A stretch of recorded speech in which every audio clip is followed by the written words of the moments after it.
Assalamualaikum warahmatullahi wabarakatuh. A'udzubillahi minasyaitonirrajim. Bismillahirrahmanirrahim. Alhamdulillahirabbil alamin wa bihi nasta'inu ala umurid dunya waddin. La haula wala quwwata illa billahil aliyyil azim. Amma ba'd. Alhamdulillahirabbil alamin. Anak-anakku semuanya masih tetap sehat, tetap semangat. Pada bulan yang penuh berkah ini, mari kita meningkatkan keimanan kita, memaksimalkan waktu yang diberikan Allah kepada kita dengan kebaikan-kebaikan. Anak-anakku, mengapa kok sholat? Apa pentingnya sholat? Nah, ini yang kita bahas. Sholat adalah perintah yang langsung diberikan Allah kepada Rasul. Semua perintah Allah kepada Rasulnya, semua wahyu yang diberikan Allah kepada Rasul melalui malaikat Jibril. Hanya satu yang langsung Allah memberangkatkan Nabi bertemu kepada Allah, yaitu perintah sholat. Itu menunjukkan betapa sholat itu penting kedudukannya di dalam Islam.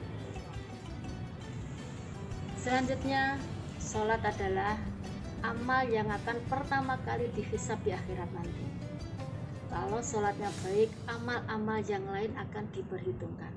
Tapi ketika orang itu tidak punya sholat, maka kebaikan apapun yang dilakukan oleh orang itu, maka tidak ada manfaatnya. Maka sebagai seorang muslim tidak ada kata tidak untuk tidak melaksanakan sholat. Yang kedua yaitu berbakti kepada kedua orang tua. Ini ada sebuah kisah yang terjadi di zaman Rasulullah.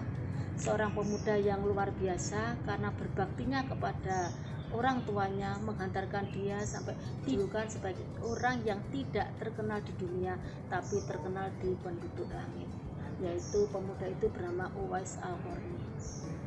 Yang menarik dari cerita Uwais Al-Qarni adalah semangat beliau ketika ibunya menginginkan melaksanakan ibadah haji, padahal tidak punya biaya.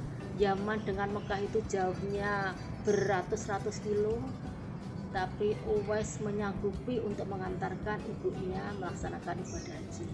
Ikhtiarnya luar biasa.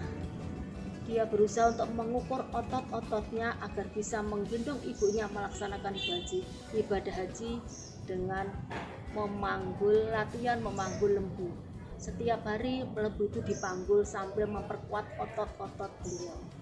Dengan ikhtiarnya itulah pemuda Uwais bin Al-Qarni bisa menggendong ibunya melaksanakan ibadah haji sampai selesai.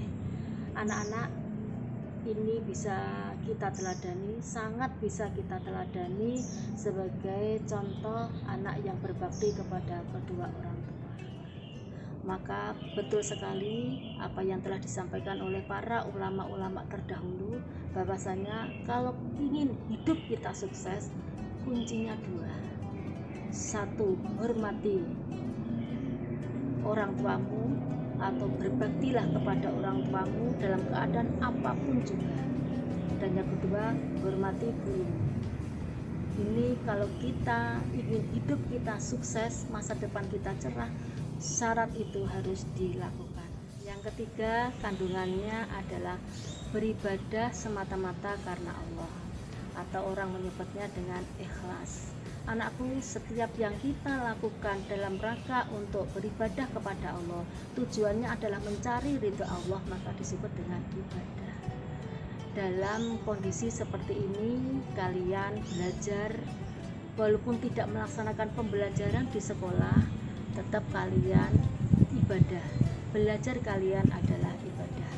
Seperti di dalam hadis Rasulullah, Bismillahirrahmanirrahim, man kharaja fi thalabil ilmi kana fi sabilillahi hatta yarji.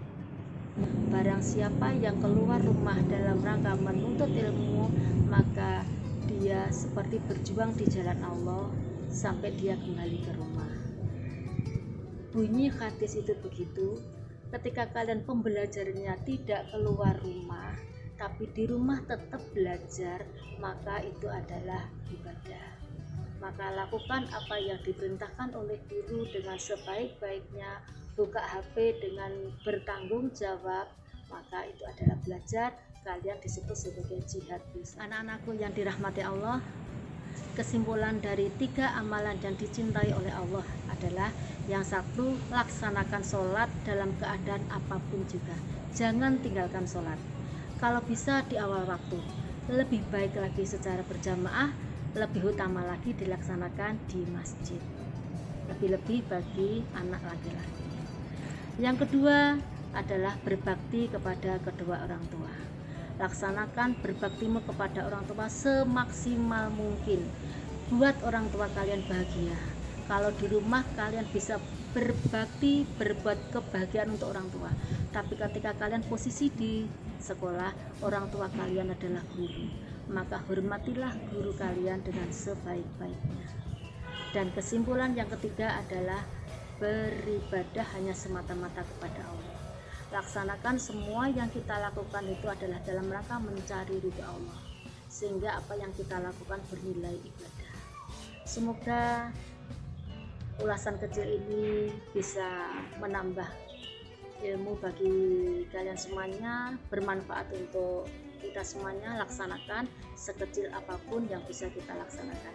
Semoga Allah memberkahi kita, memberkahi waktu di akhir di ujung Ramadan ini dengan sebaik-baiknya.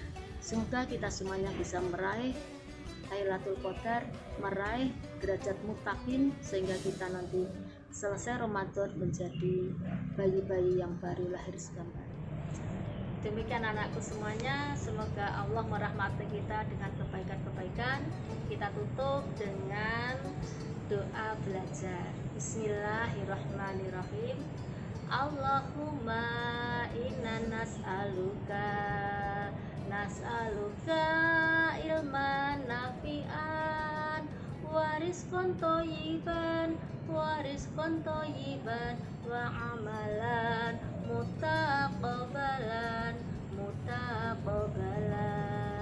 Ya Allah, Gustiku mohon kepadamu, berikanlah ilmu yang manfaat dan rezeki yang thayyib, yang amalan yang diterima. Akhirnya wallahul muwaffiq ila aqwamit thoriq. Billahi taufiq wal hidayah. Wassalamualaikum warahmatullahi wabarakatuh.